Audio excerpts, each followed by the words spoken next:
నువ్వు ప్రార్థన చేసుకుంటే దేవుణ్ణి నేను చేస్తాడంటే నువ్వు ఎంత చిన్న స్థితిలో ఉన్నా, నువ్వు ఎంత ఎన్నిక లేని స్థితిలో ఉన్నా, నువ్వు ఎంత అట్టడుగునున్నా నిన్ను తీసుకొని వెళ్ళి అత్యున్నతమైన శిఖరాలు ఎక్కేలా చేస్తాడు. అది ప్రార్థనలో జరుగుద్ది. ఎక్కడ జరుగుద్ది? స్తోత్ర స్తోత్ర, హల్లెలూయా హల్లెలూయా. నీవు పవిత్రుడవ్వాలి అంటే వాక్యము ద్వారా కడగబడాలి అనండి. ఈ లోకంలో ఉంటున్నాం కాబట్టి ఏదో ఒక మురికి అంటుకుంటుందా? చెప్పులు వేసుకొని మార్కెట్కి వెళ్ళొచ్చాక చెప్పులకి అడుగున ఏముంటుంది? అంటుకదా? శుభ్రంగా కడిగి గిన్నెలు బయట పెడతారు, లోపలికి తీసుకెళ్లే టైంకి ఆ గిన్నెలకి ఏముంటుంది? మళ్ళీ అన్నం తినేటప్పుడు గిన్నె ఏం చేసుకుంటాం? మురికి అనేది అంటుకునే లోకం ఇది. చూడండి, సిస్టమ్స్లో, కంప్యూటర్ సిస్టమ్స్లో, ల్యాప్టాప్స్లో, ఫోన్స్లో యాంటీవైరస్ ఉంటుంది.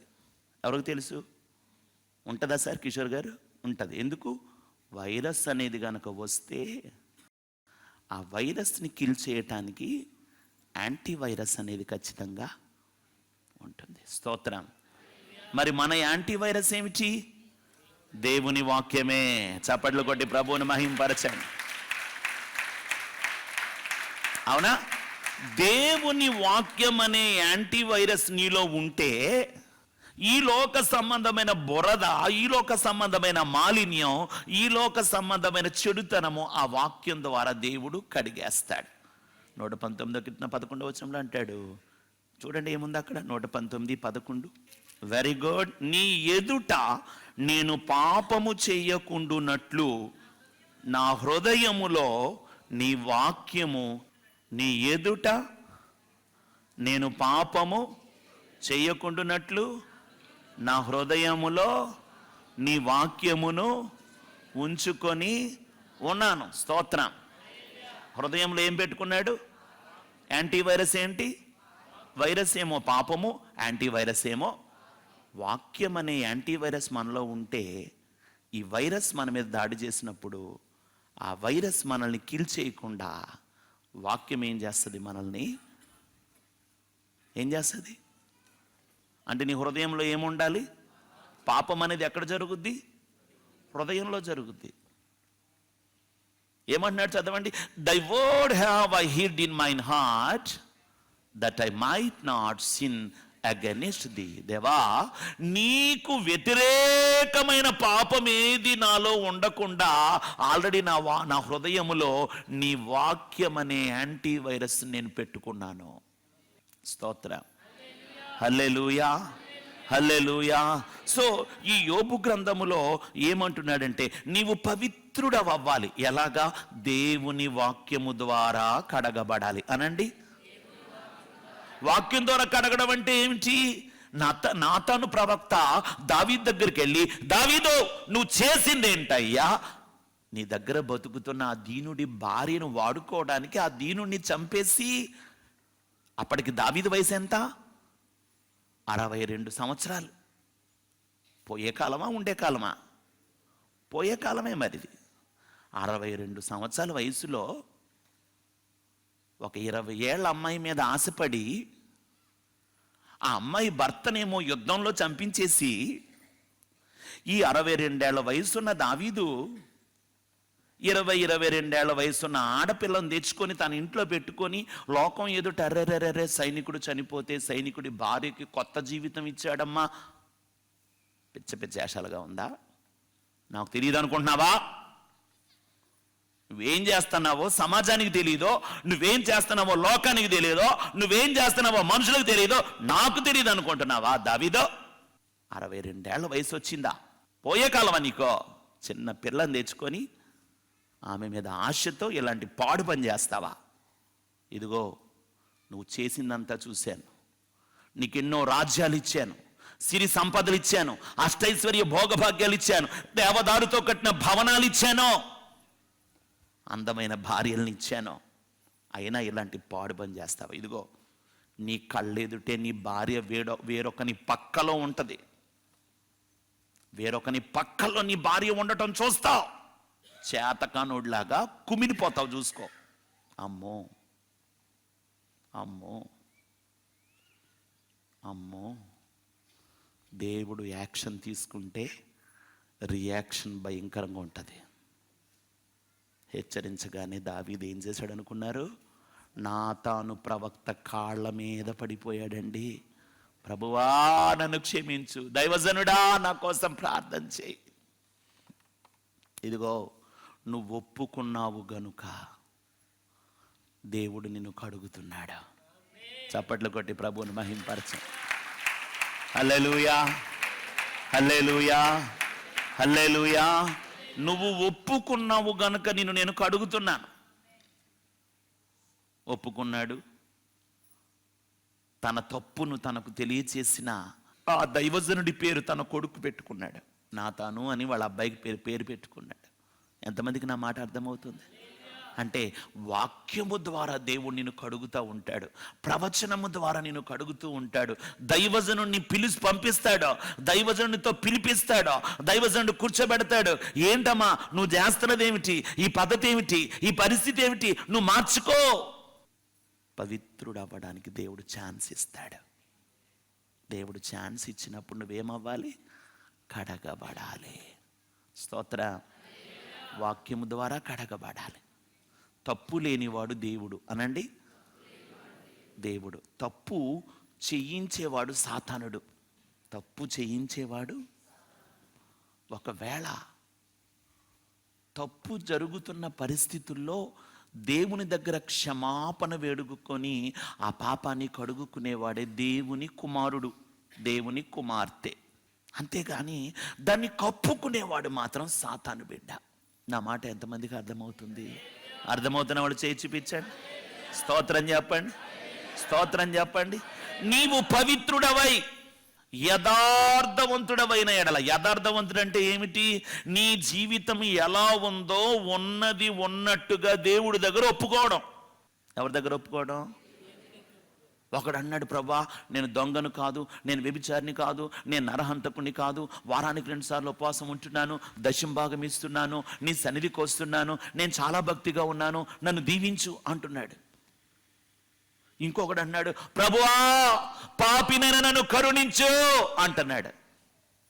అప్పుడు దేవుడు అంటున్నాడు, ఈ ముందోడు ఉన్నాడే, నేనేం తప్పు చేయలేదన్నాడే, వాడు నీతిమంతుడు.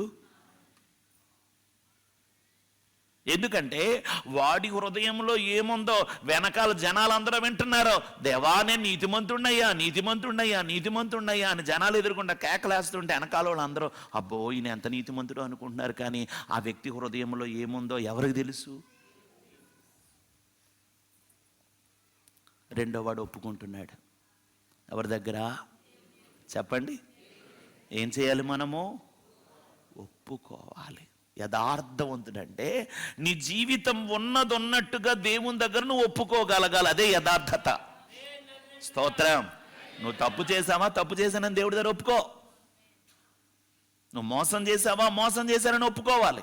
అబద్ధం ఆడావా, నేను అబద్ధం ఆడానని ఒప్పుకోవాలి. నువ్వేదైనా చెడు కార్యం ఉందా, ప్రభా నాలో ఈ చెడు కార్యం ఉంది, నన్ను క్షమించయ్యా, నన్ను నీ రక్తములో కడుగయ్యా అని ప్రభువుని అడగాలి. ఆ యథార్థత నీలో ఉండాలని దేవుడు కోరుకుంటున్నాడు. హృదయములో నేను పాపాన్ని ఉంచుకుంటే పరమున ఉన్న దేవుని దృష్టికి నేను వేషధారిని అంటున్నాడు. హలో హలో, స్తోత్రం చెప్పండి, స్తోత్రం చెప్పండి, స్తోత్రం చెప్పండి. హల్లెలూయా. మనుషుల కన్ను అయితే కప్పొచ్చు, దేవుని కన్ను కప్పగలమా? కప్పగలమా? నువ్వు ఎక్కడుంటున్నావో, ఏం చేస్తున్నావో, ఎలా జీవిస్తున్నావో అన్నీ తెలిసిన వాడు అక్కడ ఉన్నాడు కదా. ఆయన నిన్నేమంటలేదు, నా రక్తంలో కడగబడు, నా వాక్యం ద్వారా కడగబడు, ప్రార్థనలో కన్నీటి ప్రార్థన చేసుకో, నీ పాపాలు నేను క్షమిస్తాను. మూడోది యథార్థత. అంటే ఉన్నది ఉన్నట్టుగానే నువ్వు దేవుని ఎదుట నిలబడాలి. నువ్వు ఏది కాదో అది నువ్వు అన్నట్టుగా నువ్వు దేవుని ఎదుట కనబడడానికి నువ్వు దేవుణ్ణి మోసం చేయలేవుగా. చేయగలమా? దేవుని మోసం చేయగలమా? స్తోత్రం చెప్పండి. స్తోత్రం చెప్పండి. హల్లెలూయా. కృష్ణమ్మకి రమేష్కి తెలుసు, వాళ్ళ ఇంటి దగ్గరికి ఒక తల్లి కూతురు వచ్చారు. నా కూతురుని అన్యాయంగా మా అల్లుడు వదిలేశాడు అని చెప్తుంది ఆవిడ. గుర్తుందా? కానీ తల మీద చేసి ప్రార్థన చేస్తే ప్రభు అంటున్నాడు, ఇదిగో నువ్వు అబద్ధం ఆడుతున్నావు, నీ అల్లుడిది కాదు తప్పు. నా కూతురి మీద లేని అభాండం వేశాడు అంటుంది ఆమె. కానీ తల మీద చేస్తే దేవుడు అన్నాడు, నీ కూతురు తప్పు చేయలేదు, నువ్వు తప్పు చేయలేదా, నాకు తెలియదు అనుకుంటున్నావా అని ప్రభు మాట్లాడేసరికి వెంటనే తల్లి కూతురు కాళ్ళమే పడిపోయారు. అంటే వాళ్ళ హృదయములో ఉన్నదొకటి. అవునా? గుర్తుందా కృష్ణ? వాళ్ళ హృదయములో ఉన్నదొకటి, కానీ వాళ్ళు అక్కడ దైవజనుడికి చెప్తున్నది. ఎంతమంది నా మాట వింటున్నారు? ఎంతమంది నా మాట వింటున్నారు? స్తోత్రం చెప్పండి, స్తోత్రం చెప్పండి. హల్లెలూయా, హల్లెలూయా. మీరు జాగ్రత్తగా మీరు ఆలోచించుకోండి దేవుని బిడ్డలారా. నువ్వు యథార్థంగా దేవుని దగ్గర ఉండాలని దేవుడు కోరుకుంటున్నాడు.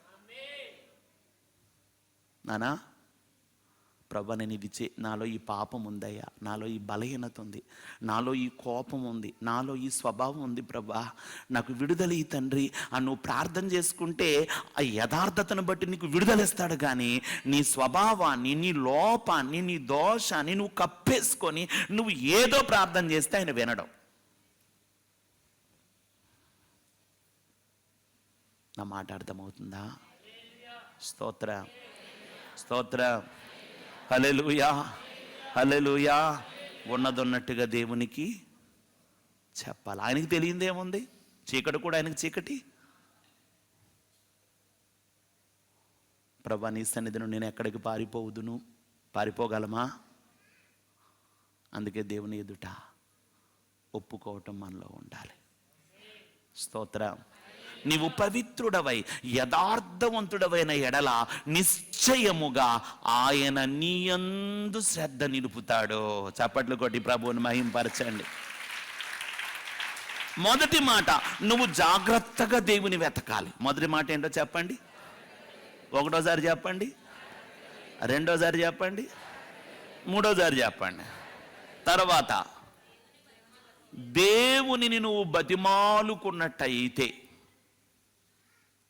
మూడోది చెప్పండి, నువ్వు పవిత్రుడిగా వాక్యము ద్వారా, ప్రార్థన ద్వారా, పరిశుద్ధాత్మ ద్వారా, దైవజనుల ద్వారా దేవుడు నిన్ను పవిత్రపరచాలనుకున్నప్పుడు నువ్వు పవిత్రపరచబడడానికి నువ్వు సమ్మతించి, అవును నా జీవితం ఇలా ఉంది, నా బ్రతుకు ఇలా ఉంది, నా పరిస్థితి ఇలా ఉంది అని దేవుని దగ్గర ఉన్నది ఉన్నట్టుగా, లేనిది ఉన్నట్టు చెప్పొద్దు, ఉన్నది ఉన్నట్టు చెప్పు చాలు. ఉన్నది ఉన్నట్టుగా నీ జీవితాన్ని నువ్వు దేవుని దగ్గర ఒప్పుకున్నట్లయితే, యథార్థవంతుడవైన ఎడల నిశ్చయముగా, మళ్ళీ ఏమన్నాడు అక్కడ? ఆ మాట గట్టిగా పలకండి. షోర్లీ, నిశ్చయముగా, నిశ్చయంగా ఆయన నీ మీద శ్రద్ధ పెట్టుకుంటాడు. నీ విషయంలో శ్రద్ధ కలిగి ఉంటాడు. ఏం చేస్తాడు? నీ నీతికి తగినట్లుగా. ఒక తాసులో నీ నీతిని ఉంచితే ఆ నీతి దేవుని నీతి ఎదుట నిలబడగలదో లేదో నువ్వు చూసుకోవాలి. నీ నీతికి తగినట్లుగా నీ నివాసమును ఆయన వర్ధిల్ల చేస్తాడు. చప్పట్లు కొట్టి ప్రభువుని మహింపరచండి. ఈరోజు దేవుడు నీ నివాస స్థలాన్ని వర్ధిల్ల చేయడానికి నీతో మాట్లాడుతున్నాడు. ఆమెన్ చెప్పు గట్టిగా, ఆమెన్ చెప్పు. హల్లెలూయా. నీ నివాస స్థలాన్ని ఆశీర్వదించటం కోసమని దేవుడు నీతో మాట్లాడుతున్నాడు. దేవుడికి నీ నివాస స్థలాన్ని దీవించాలని ఉంది, నీ ఇంటిని దీవించాలని ఉంది. ఆమె చెప్పు. నీ కుటుంబాన్ని దీవించాలని ఉంది. ఈ నివాస స్థలం చూపించండి. చేయబడి చూపించా. ఏంటిది? ఇది నివాస స్థలమేనా? ఈ నివాస స్థలాన్ని దేవుడు దీవిస్తే ఏ రోగము నీకు ఉండదు. ఆమేన్, హల్లెలూయా. ఈ నివాస స్థలాన్ని ఆయన వర్ధిల్ల చేసి నీవు దీర్ఘాయుష్మంతుడు అయ్యేటట్టు కూడా ఆయన చేయగలడు. నమ్మితే చప్పట్లు కొట్టు. దినముల మధ్యలో నువ్వు చనిపోవు. ఆమెన్ చెప్పు, గట్టిగా ఆమెన్ చెప్పు. దినముల మధ్యలో నువ్వు చనిపోవు. నీకు దీర్ఘాయుష్షు ఇస్తాడు ఆయన. నీ పిల్లల పిల్లలను నువ్వు చూస్తావు. దానికోసమే మాట్లాడుతున్నాడు. అన్యాయం చేశాడండి దేవుడు. ఇలా మధ్యలో తీసేసుకోవచ్చా అండి? మధ్యలో ఇలా చేయొచ్చా అండి? చాలా అన్యాయం చేశాడండి దేవుడు. అదేంటండి అది? అసలు అది ఎంతవరకు ఆయన ప్రేమ గల దేవుడు కదండి. ప్రభు అడుగుతున్నాడు, ఈ పైనవన్నీ ఉన్నాయా? ఏంటా పైనవి? ఆ పైనవేంటో చెప్పండి. జాగ్రత్తగా వెతికావా? బతిమాలుకుంటూ జీవిస్తున్నావా? ఎందుకు నీ కాలగతులు ఎవరి వశములో ఉన్నాయి? నాకు వినబడ్డంలా. నా కాలగతులు, అవునా? ఆయన వశములో మన కాలగతులు ఉన్నాయి. అందుకే నువ్వు ఆయన్ని బతిమాలుకోవాలి. స్తోత్రం. నీవు పవిత్రుడిగా జీవించాలి. ఈ లోకంలో తిరుగుతున్నాం కాబట్టి అపవిత్రత అనేది వస్తూ ఉంటుంది. ఏదో ఒక పాపం అంటుకుంటా, ఏదో ఒక మాలిన్యం, ఏదో ఒక చెడుతనం నీ జీవితాన్ని, ఎంత పరిశుద్ధులైనా సరే వాళ్ళ జీవితాలకి ఏదో ఒక బురద అంటించాలని సాతాను చూస్తూ ఉంటాడు. కాబట్టి ప్రతిరోజు వాక్యము ద్వారా కడుగుకుంటూ, ప్రార్థనలో పశ్చాత్తాప కన్నీటి ప్రార్థన చేసుకుంటూ, ఆత్మ ద్వారా కడగబడుతూ, దైవజనులు నిన్ను హెచ్చరించినప్పుడు నీ జీవితాన్ని నువ్వు కడుక్కుంటూ ఉండాలి. నువ్వు లేనిది అవునని చెప్పకూడదు. అది యథార్థత అనబడదు. స్తోత్ర స్తోత్ర హల్లెలూయా. నువ్వు ఏదో అది ఒప్పుకోవాలి. ఒప్పుకోవాలా? కప్పుకోవాలా? ఒప్పుకోవాలి. ఇవన్నీ చేస్తే ఆయన నీ యందు శ్రద్ధ నిలిపి నీ నీతికి తగినట్లుగా నీ నివాస స్థలమును ఆయన వర్ధిల్ల చేస్తాడు. మన దేవునికి 3 పేర్లు ఉన్నాయి. ఒకటి, ఆయన ఆత్మస్వరూపుడు. ఎవరు? స్తోత్రం స్తోత్రం. ఆయన ఎవరు? అంతేకాదు, ఆయన వాక్యస్వరూపుడు. ఏడుస్తున్న బిడ్డను బయటికి తీసుకెళ్ళండి, బయటికి తీసుకెళ్ళండి. వాక్యస్వరూపుడు. మూడవది యోహాను 17:11 ఉంది, ఆయన నీతి స్వరూపుడు. ఏం పేరు ఉంది? మాట్లాడండి. మొదటిది ఏంటి? ఆత్మస్వరూపుడు. రెండోది ఏంటి? 17:25 నీతి స్వరూపుడవైన తండ్రి. ఆయనలో అవినీతి లేదు. ఆమెన్ చెప్పు. అన్యాయం లేదో, మోసం లేదో, చెడుతనం లేదో, దుష్టత్వం లేదో, అపవిత్రత లేదో, కఠినత్వం లేదో, ద్వేష స్వభావం లేదో, అసూయ లేదో. ఆయన నీతి స్వరూపుడు. ఇలా చూపించండి, నీతి స్వరూపుడు చూపించండి. హల్లెలూయా హల్లెలూయా. ఆయన ఆత్మస్వరూపుడు, ఆయన వాక్య స్వరూపుడు, ఆయన నీతి స్వరూపుడు. చప్పట్లు కొట్టి ప్రభువుని మహింపరుద్దాం. ఆయన నీతి స్వరూపుడు కాబట్టి నీలో నాలో నీతిని కోరుకుంటాడు. నీతిని కోరుకుంటాడు. నీతిని కోరుకుంటాడు. నీతిని కోరుకుంటాడు. ఆయన ఏ స్వరూపుడు? మనం ఏం చేస్తామో చూడండి. రోమీలకు రాసిన పత్రిక 10వ అధ్యాయం, త్వరగా తీయండి, క్లోజ్ చేసుకుందాం. రోమీలకు రాసిన పత్రిక 10వ అధ్యాయం 2-3 వచనాలు.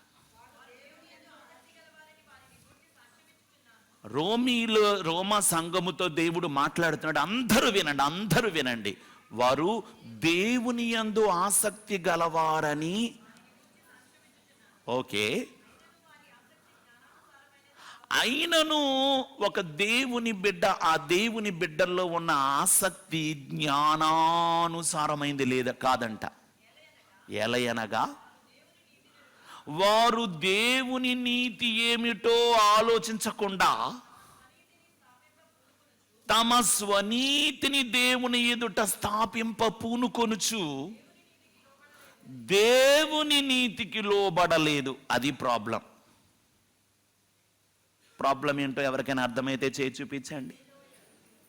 వాళ్ళు ఏం చేస్తున్నారు? వాళ్ళకి దేవుడు అంటే ఇష్టమే, ప్రార్థన అంటే ఇష్టమే, వాక్యం అంటే ఇష్టమే, పరిచర్య అంటే ఇష్టమే, సన్నిధికి రావడం అంటే ఇష్టమే. కానీ వాళ్ళు తమ స్వనీతిని దేవుడికి చూపించి, ఇదిగో దేవుడా మేమెంత నీతిగా ఉన్నామో యేసయ్య మా నీతి చూడు, మా నీతిని చూసి మమ్మల్ని దీవించు అని అడుగుతారంట.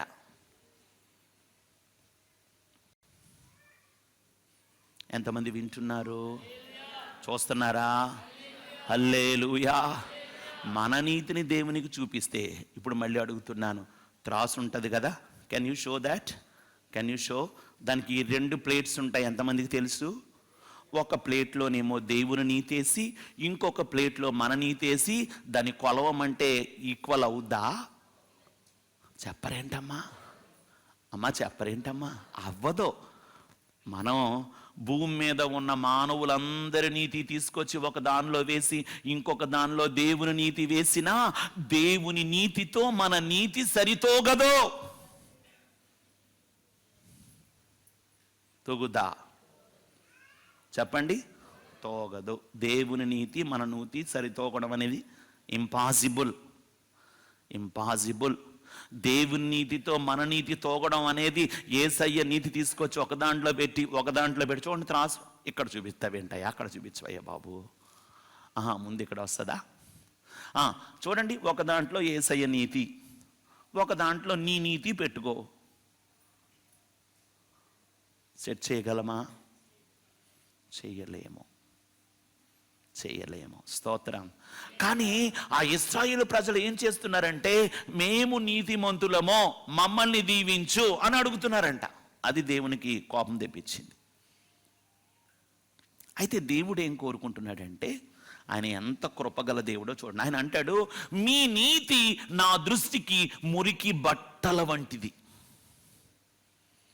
మీ నీతి నా దృష్టికి మురికి బట్టల వంటిది. అందుకని నీ నీతి నాకు చూపించి నన్ను సాటిస్ఫై చెయ్యి అంటే, నన్ను సాటిస్ఫై అవ్వంటే నేను అవ్వలేను. ఇప్పుడు పెద్ద ప్రాబ్లం వచ్చింది. ఎంతమంది వింటున్నారు? ఇప్పుడు నీ నీతికి తగ్గట్టుగా నీ నివాస స్థలాన్ని నేను ఆశీర్వదిస్తాను. ఏం చేస్తున్నావు? నీ నీతికి తగినట్లుగా నీ నివాస స్థలాన్ని నేను ఆశీర్వదిస్తాను. మరి నా నీతి చూస్తే నీకు సరిపోవట్లేదుగా, లెవెల్ అవ్వట్లేదు. మరేం చేయాలి? నా నీతి ఏమో మురికి బట్టల్లాంటిది అంటున్నావు, నీ నీతికి బట్టి నిన్ను వర్ధెల చేస్తానంటున్నావు. వాట్ కెన్ ఐ డూ అంటే ప్రభు అంటున్నాడు 2 కొరింథీ 5:21 తీయండి. త్వరగా తీయాలి. ఎవ్వరూ కదలొద్దు దయచేసి. మనము ఆయన యందు దేవుని నీతి అగునట్లు పాపమెరుగని ఆయనను మన కోసము. అంటే వినండి, నా వైపు చూడండి అందరూ. ఈరోజు మన సబ్జెక్ట్ ఎంతమందికి అర్థమవుతుందో ఒకసారి చెయ్యెత్తి స్తోత్రం చెప్పండి. చెయ్యెత్తి స్తోత్రం చెప్పండి. ఈ లోకంలో డబ్బు సంపాదించడానికి ఏవో తప్పుదారుల్లోకి మనుషులు వెళ్ళిపోవచ్చు. ఏదో ఒక దారిలో వెళ్ళిపోయి కొన్ని రోజుల్లోనే కోటీశ్వరులు అయిపోతున్నారు. వినాలి. కానీ దేవుడు నిన్ను ఆశీర్వదించాలంటే ఒక లిస్ట్ చెప్తూ ఆయన ఏం మాట్లాడుతున్నాడంటే, వింటున్నారా? దేవుని నీతి ఒక త్రాసులో వేసి ఇంకొక త్రాసులో నీ సొంత నీతి వేస్తే దేవుని నీతితో నీ నీతి ఎంత మాత్రం సరితోగదు. కాబట్టి దేవుడు ఏం ఆలోచించాడంటే, ఆయన నీతిని మనలో పెట్టాలని ఆయన కుమారుడైన యేసయ్యను ఈ లోకానికి పంపాడు. అంటే నువ్వు తెలుసుకోవాల్సింది ఏంటంటే, ఇప్పుడు యేసుక్రీస్తు అనబడిన ఆ మహిమ గల దేవుడు నీలోనికి వస్తే ఆయన పేరు ఏం పేరు? ఆయన పేరేమిటి? సిద్కేను. చెప్పండి. మా యొక్క నీతి యెహోవా సిద్కేను, ఆరాధనా నీకే. యెహోవా సిద్కేను అనండి. చెప్పండి, చెప్పండి గట్టిగా, అందరూ చెప్పాలా, ఇంకొంచెం గట్టిగా. యెహోవా సిద్కాన్ అంటే గాడ్ ఈజ్ మై రైటియస్నెస్, అంటే దేవుడే నా నీతి. దేవుడా, దేవా, తండ్రి, నీ ఎదుట నిలబడ్డానికి నా నీతి సరిపోదు, కాబట్టి యేసుక్రీస్తు అన్న దేవుణ్ణే నాలో పెట్టుకున్నాను. ఇప్పుడు నా నీతి ఎవరు? ఇప్పుడు యేసుక్రీస్తు ప్రభు నాలోకి వచ్చేసాక, ఇప్పుడు యేసుక్రీస్తు ప్రభు యొక్క ఆయన ప్రసన్నత నాలో ఉంది కాబట్టి, ఆ నీతి స్వరూపుడైన యేసయ్య నాలో ఉన్నాడు కాబట్టి, ఇప్పుడు దేవుని నీతితో నేను తోగగలనా? చెప్పరేంటి? అంతకు ముందైతే ఇప్పుడు ఎవరు నాలోకి వచ్చాడు? ఎవరు మనలోకి వచ్చారు? యేసయ్య మనలోకి వచ్చాడు కాబట్టి, యేసయ్య మనలో ఉన్నాడు కాబట్టి, దేవుని నీతితో మన నీతి తోగగలుగుతుంది. నా సొంత నీతితో అయితే ఆ తాసులో నేను తేలిపోతాను, కానీ ఇప్పుడు యేసు ప్రభు నాలోకి వచ్చాడు అనండి. ఎవరు? చెప్పండి. ఇప్పుడు దేవుడు నా సొంత నీతి చూడడు, నాలో యేసయ్య ఉన్నాడు కాబట్టి, యేసయ్యను బట్టి ఆయన నన్ను నీతిమంతుడిగా చూస్తాడు. నా మాట అర్థమైన వాళ్ళు చప్పట్లు కొట్టి ప్రభువుని మహింపరచండి.